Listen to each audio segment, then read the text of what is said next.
Jumpa lagi anak-anak semuanya di pembelajaran.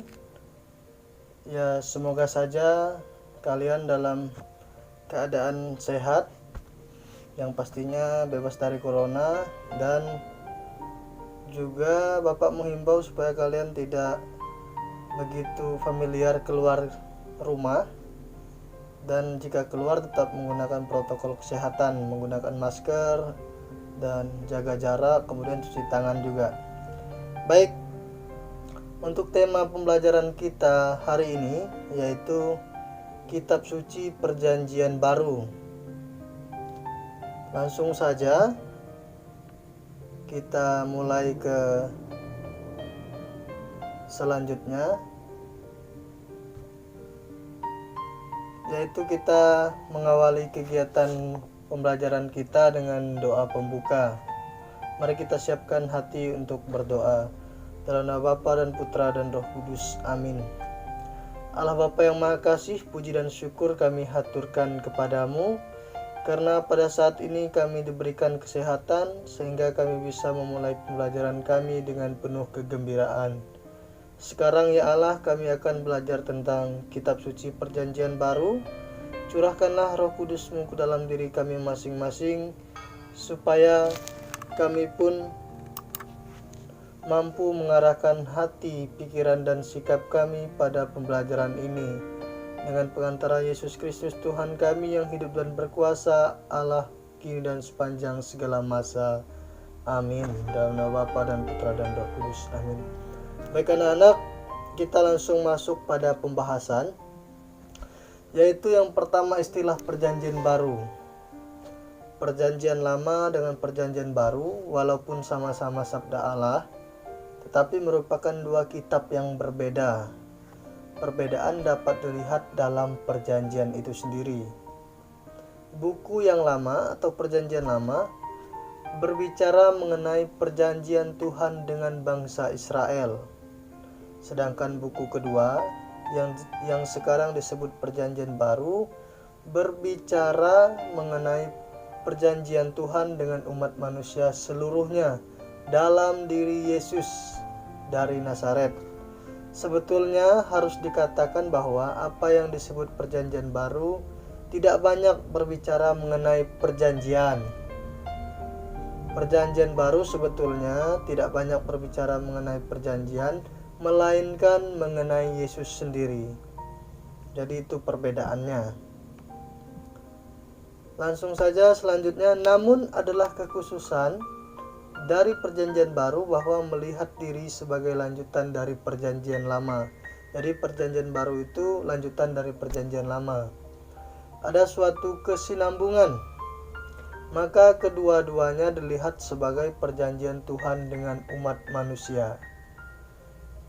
Fase pertama atau dalam perjanjian yang lama itu, perjanjian masih dibatasi pada bangsa Israel. Jadi yang kita ketahui tadi, perjanjian lama itu adalah perjanjian Allah atau Tuhan dengan bangsa Israel. Jadi masih lingkup bangsa Israel itu sendiri. Sedangkan dalam periode kedua yang disebut perjanjian yang baru, hubungan itu diperluas kepada umat manusia secara seluruhnya, seperti kita-kita ini yang percaya akan Yesus Kristus. Kemudian dalam perjanjian baru, Tuhan berhubungan dengan umat manusia bukan lagi melalui suatu naskah atau perjanjian, melainkan melalui putranya sendiri, ialah Tuhan kita Yesus Kristus. Kalau perjanjian lama itu masih naskah, dalam perjanjian dalam bentuk naskah, kemudian yang perjanjian baru dalam bentuk diri Yesus itu sendiri. Kemudian penyusunan kitab suci Perjanjian Baru. Ke-27 kitab dalam Perjanjian Baru, perlu diingat, ke-27 kitab dalam Perjanjian Baru tentu saja tidak langsung jadi, tetapi melalui proses yang kurang lebih 100 tahun. Berkat Pentakosta, para rasul mulai keluar dari persembunyian dan pergi ke berbagai tempat, menceritakan secara lisan tentang ajaran, karya, atau mukjizat-mukjizat serta hidup Yesus. Jadi pergi ke suatu tempat gitu, menceritakan mukjizat-mukjizat serta hidup Yesus. Dari situ terbentuklah semakin banyak kelompok orang yang percaya kepada Yesus di berbagai kota. Tapi sampai ke wilayah di luar Palestina, para rasul mengirim surat yang berisi wejangan untuk menyelesaikan masalah atau pengajaran atau cerita-cerita tentang kehidupan Yesus. Baru sesudah para murid meninggal dan umat yang percaya kepada Yesus Kristus semakin banyak, muncullah kebutuhan akan tulisan baik mengenai hidup Yesus, karyanya, sabdanya maupun akhir hidupnya. Kemudian kita masuk perjalanan atau prosesnya antara tahun 7 atau 6 sebelum Masehi sampai 30 sesudah Masehi. Yesus lahir sekitar tahun 7 atau sebelum 6 Masehi. Dibesarkan di desa Nazaret, wilayah Galilea sebagai seorang Yahudi yang saleh. Sekitar tahun 27 masuk ke 28 Masehi, Yesus dibaptis di Sungai Yordan oleh Yohanes Pembaptis. Kemudian ia berkarya sebentar seperti Yohanes Pembaptis, yaitu bersama dengan murid-muridnya membaptis. Bisa dibuka di Yohanes bab 3 ayat 22 sampai 27. Kemudian ia berkeliling di seluruh Galilea dan Yudea untuk mewartakan kerajaan Allah. Ketika Yesus lahir dan tampil di depan umum, Palestina berada di bawah kekuasaan Roma, dipimpin oleh Agustus, dan di Palestina dipimpin oleh Herodes Agung. Nah, pada saat itu kekuasaan Roma dipimpin oleh Agustus dan di Palestina dipimpin oleh Herodes Agung, begitu ya. Kemudian dalam kondisi dijajah oleh bangsa lain, mereka menaruh harapan pada Allah yang akan membebaskan mereka dari derita dan penjajahan. Campur tangan Allah itu diyakini akan dilaksanakan melalui seorang tokoh yang disebut Mesias. Mesias digambarkan sebagai utusan Allah, seorang pahlawan yang akan membebaskan Israel dari penjajahan dan antek-anteknya. Maka timbullah berbagai gerakan mesianisme. Salah satu gerakan mesianisme bercorak keagamaan adalah seperti yang dirintis Yohanes. Yohanes mewartakan bahwa Allah akan memenuhi janjinya bila mana bangsa Israel bertobat sebagaimana dituntut oleh para nabi. Jadi dia mengatakan Allah akan membebaskan kalau mereka mau bertobat, seperti itu kiranya. Bisa dibuka di Matius bab 3 ayat 1 sampai dengan 12. Pembaptisan Yesus oleh Yohanes. Yohanes menggambarkan bahwa campur tangan Allah akan terlaksana secara mengerikan. Sedangkan Yesus menyatakan campur tangan Allah sebagai kabar baik, sebagaimana dinyatakan oleh para nabi, yaitu hidup sabda dan karyanya. Yesus mewartakan diri sebagai Mesias dengan melakukan banyak pengajaran dan mengajak setiap orang yang mendengarnya bertobat dan percaya kepada Injil. Jadi Yesus mewartakan diri sebagai Mesias itu memberikan pengajaran atau pengajakan untuk orang bertobat, seperti itu. Kebencian para pemimpin agama dan kaum Farisi tampak dalam tindakan mereka yang selalu menguji Yesus untuk mencari kesalahannya.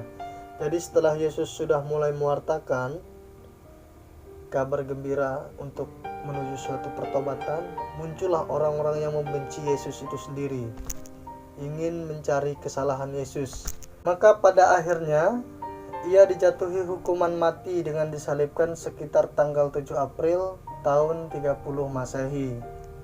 Para murid bersembunyi di rumah-rumah, tidak berani tampil di muka umum. Titik balik mulai muncul ketika 3 hari kemudian mereka mendapati Yesus bangkit. Tidak ada laporan dan kesaksian yang utuh tentang kebangkitan Yesus. Mereka hanya menceritakan tentang makam Yesus yang kosong dengan hanya menyisakan kain kafan serta malaikat yang memberitakan kebangkitan Yesus. Kebangkitan Yesus itu memperkokoh iman mereka.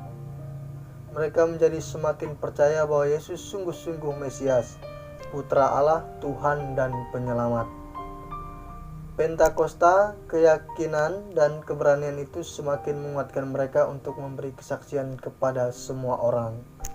Jadi peristiwa Pentakosta itulah keyakinan dan keberanian itu semakin menguatkan mereka untuk menjadi saksi kepada semua orang, seperti itu ya.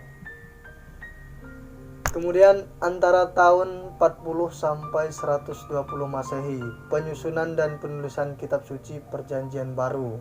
Karangan tertua dari kitab suci Perjanjian Baru adalah 1 Tesalonika, ditulis sekitar tahun 40-an.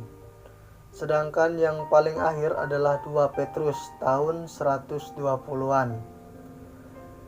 Mula-mula para murid mulai mewartakan Yesus secara lisan. Inti pewartaan pada mulanya adalah wafat dan kebangkitannya. Jadi pada mulanya yang diberitakan adalah wafat dan kebangkitan Yesus itu sendiri. Kisah para Rasul, khotbah Petrus pada hari Pentakosta.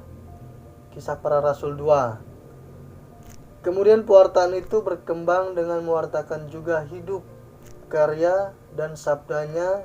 Dan yang terakhir adalah masa mudanya atau masa kanak-kanaknya Yesus. Itu yang diceritakan.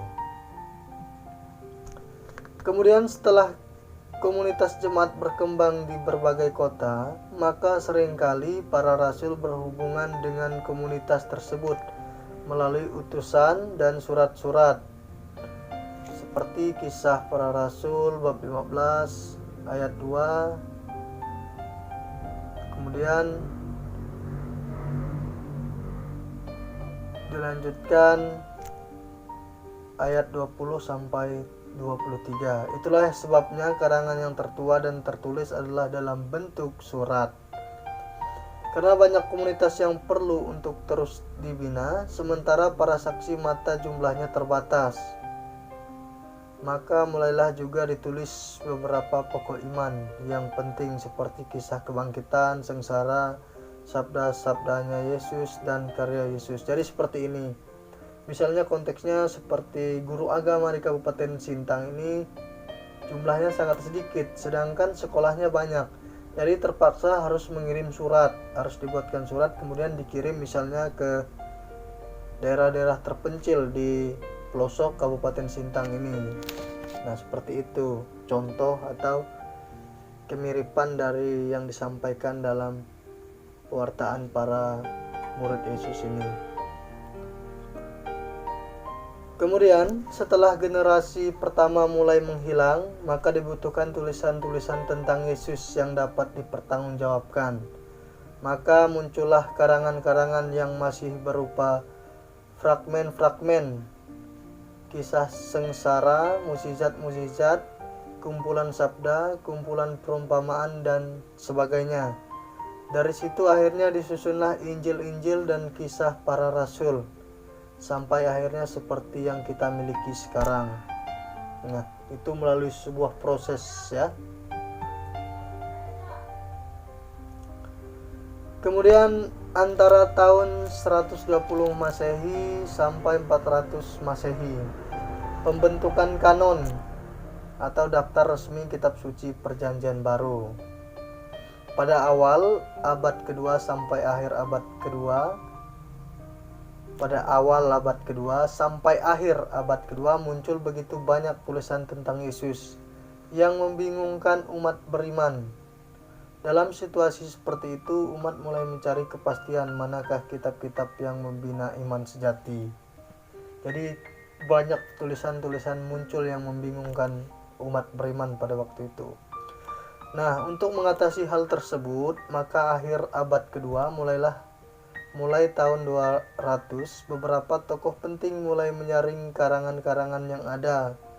Mereka menyusun daftar karangan yang berwibawa dan layak disebut kitab suci. Sementara karangan-karangan yang menyeleweng atau menyimpang dari iman sejati itu ditolak. Salah satu daftar yang terkenal pada saat itu adalah Kanon Muratori. Sekitar tahun 254, Origenes memberikan daftar kisah yang umum diterima dan daftar kitab-kitab yang harus ditolak. Juga Eusebius pada tahun 303 menyajikan kitab yang umum diterima dan jumlah karangan yang mesti ditolak. Pada tahun 300 secara umum yang sudah diterima sebagai kitab suci adalah 4 Injil seperti sekarang. Ada 4 Injil seperti sekarang. 13 surat Rasul Paulus, Kisah Para Rasul, kemudian 1 Petrus, 1 Yohanes, dan Wahyu. Ini yang perlu diingat. Yang sudah diterima sebagai kitab suci adalah 4 Injil seperti sekarang, 13 surat Rasul Paulus, Kisah Para Rasul, 1 Petrus, 1 Yohanes, dan Wahyu.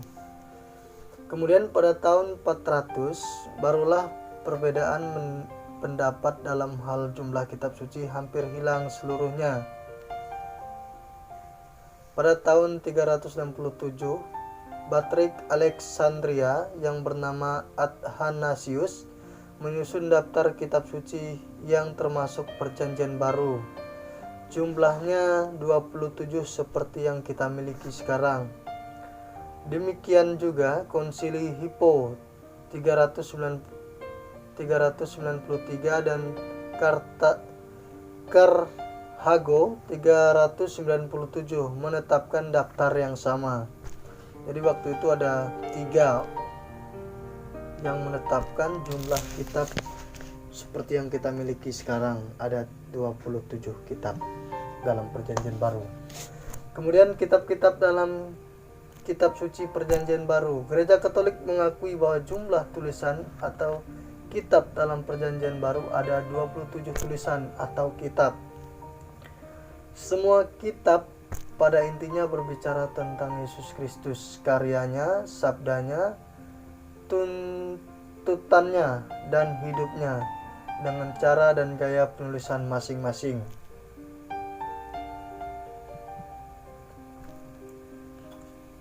Kemudian intisari dari kitab-kitab Perjanjian Baru. Ini yang sangat penting juga perlu kita pelajari. Keempat Injil. Injil Yohanes, Markus, Lukas, Matius. Cerita mengenai Yesus selagi hidup di dunia. Karyanya, wejangan-wejangannya, dan perjuangannya. Tulisan mereka berhenti dengan kisah tentang Yesus yang menampakkan diri sesudah bangkit dari antara orang mati. Kemudian kisah para rasul. Kisah para rasul sebenarnya bukan berisi kisah tentang semua rasul, melainkan lebih bercerita tentang apa yang terjadi setelah Yesus wafat dan bangkit. Intinya berkisah tentang munculnya jemaat Kristen perdana dan perkembangannya selama kurang lebih 30 tahun dengan 2 tokoh utama yaitu Petrus dan Paulus. Nah, kisah para rasul ini ada 2 tokoh yang perlu kita ingat yaitu Petrus dan Paulus. Surat-surat 21 tulisan yang gaya penulisannya semacam surat.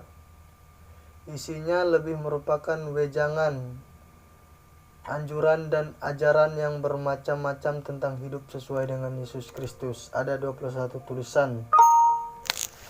Tulisan terakhir adalah kitab Wahyu Yohanes. Kitab ini berisi serangkaian penglihatan mengenai hal ikhwal umat Kristen dan dunia seluruhnya. Kitab ini terarah ke masa depan atau akhir zaman dan sekaligus merupakan rangkuman atau penegasan tentang karya keselamatan Allah. Kemudian penggolongan kitab suci Perjanjian Baru. Injil seperti yang sudah Bapak sampaikan, yaitu ada Matius, Markus, Lukas, Yohanes. Kemudian kisah para rasul, yaitu berbicara tentang kisah para rasul yang tokoh sering disebut adalah Petrus dan Paulus. Kemudian surat-surat epistola, Roma, Korintus 1, Korintus 2, Galatia, Efesus, Filipi, Kolose, Tesalonika 1, Tesalonika 2, Timotius 1, Timotius 2, Titus, Filemon, dan Ibrani. Kemudian surat Katolik, Yakobus, Petrus 1, Petrus 2, Yohanes 1, Yohanes 2, kemudian Yohanes, Yudas. Wahyu, tahun nubuat, wahyu kepada Yohanes. Nah, ini perlu kita ingat atau perlu kita hafal mengenai penggolongan kitab suci Perjanjian Baru ini. Kemudian ajaran gereja tentang kitab suci. Kitab suci Perjanjian Lama dan Perjanjian Baru ditulis di bawah bimbingan Roh Kudus. Nah, yang perlu kita ketahui, di bawah bimbingan Roh Kudus, Allah adalah pengarang yang benar dan harus diakui bahwa Alkitab mengajarkan dengan teguh dan setia serta tanpa kekeliruan kebenaran yang oleh Allah dikehendaki supaya dicantumkan dalam kitab-kitab suci demi keselamatan kita. Jadi sekali lagi, tanpa kekeliruan kebenaran, artinya kebenaran itu tidak ada kekeliruan sama sekali. Untuk itu yang menjadi norma bagi iman dan ajaran Kristiani serta sebagai sabda Allah yang merupakan sumber yang kaya bagi doa pribadi. Santo Paulus dalam suratnya kepada Timotius menegaskan, segala tulisan yang diilhamkan oleh Allah memang bermanfaat untuk mengajar, untuk menyatakan kesalahan, untuk memperbaiki kelakuan dan mendidik orang dalam kebenaran. 2 Timotius bab 3 ayat 16 sampai 17. Kemudian Santo Hieronymus mengatakan, tidak mengenal kitab suci berarti tidak mengenal Kristus. Kutipan inilah yang akhirnya juga dikutip kembali oleh Konsili Vatikan II dalam dokumen De Verbum. Kutipan itu hendak menegaskan bahwa sarana utama dapat mengenal Kristus adalah kitab suci. Nah, jadi seperti sekarang yang udah dijadikan video, film, audio visual, video, penyampaian, dan media lain sebagainya adalah sumber utamanya adalah kitab suci. Itu hanya media-media untuk mengenalkan, disesuaikan dengan era zaman sekarang. Tetapi hendaklah kamu menjadi pelaku firman dan bukan hanya pendengar saja, sebab jika tidak demikian kamu menipu dirimu sendiri. Nah, jadi firman itu tidak hanya sebatas didengar kemudian dipelajari, tapi sampailah pada praktek, dan pelaku untuk mempraktekkannya adalah diri kita sendiri. Kalau tidak, kita menipu diri kita sendiri dengan apa yang sudah kita pelajari. Jadi iman itu harus sampai ke pelaksana seperti itu, sampai kepada aksi.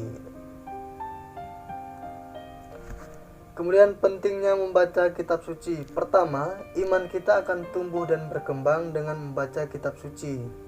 Santo Paulus dalam suratnya kepada Timotius menegaskan, segala tulisan yang diilhamkan oleh Allah memang bermanfaat untuk mengajar, untuk menyatakan kesalahan, untuk memperbaiki kelakuan dan mendidik orang dalam kebenaran. Itu tadi.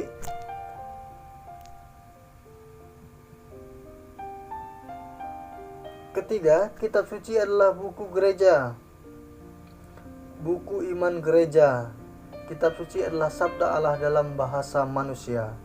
Gereja menerimanya sebagai yang suci dan ilahi karena di dalamnya mengandung sabda Allah, dan sebab itu kitab suci atau Alkitab bersama tradisi menjadi tolak ukur tertinggi bagaimana kita mengenal iman gereja.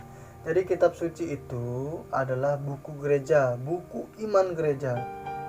Kitab suci itu adalah sabda Allah dalam bahasa manusia.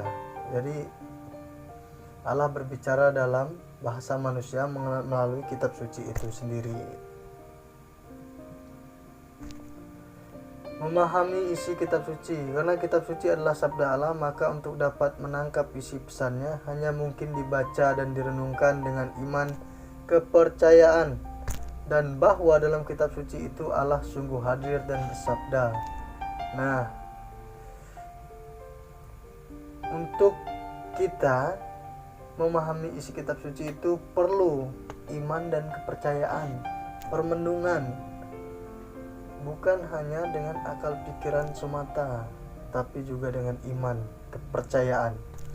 Orang bisa saja membaca kitab suci secara selesai, tapi belum tentu ia memahaminya. Maka kalau kita membaca dengan kepercayaan, mungkin kita bisa memahami kitab suci itu sendiri.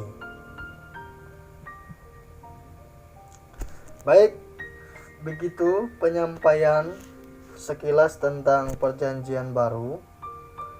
Nanti kalian jika mengalami kebingungan bisa bertanya di kolom komentar mengenai beberapa poin yang sudah Bapak sampaikan. Kemudian untuk tugas kalian, nanti akan Bapak kirimkan link. Kalian mengisinya di link. Yang pertama, apa kitab perjanjian baru itu, kemudian apakah kitab perjanjian baru benar-benar firman Tuhan, mengapa kita perlu membaca atau mempelajari kitab perjanjian baru, kemudian bagaimana dan kapan kitab suci perjanjian baru dikumpulkan, selanjutnya siapa penulis kitab suci perjanjian baru. Nah, itu menurut pemahaman dan penjelasan kalian, jangan takut menjawab.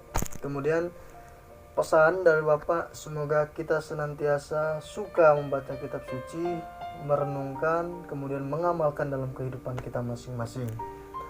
Sekian, Bapak mohon maaf jika pembelajaran ini kurang jelas. Kalian bisa bertanya nanti. Akhir kata, semoga Tuhan beserta kita sekarang dan selama-lamanya. Mari kita tutup dengan doa secara pribadi. Dalam nama Bapa dan Putra dan Roh Kudus. Amin. Allah Bapa yang Maha Kasih, kami bersyukur atas pembelajaran ini sehingga dapat kami nikmati dengan akal pikiran yang baik. Kami serahkan proses kami selanjutnya sehingga pembelajaran ini sampai titik pada pengamalan dan aksi kami kepada masyarakat ataupun lingkungan di sekitar kami. Dengan pengantaran Yesus Kristus Tuhan kami yang hidup dan berkuasa kini dan sepanjang segala masa. Amin. Dalam nama Bapa dan Putra dan Kudus. Amin. Sampai jumpa di pembelajaran selanjutnya. Tuhan Yesus memberkati.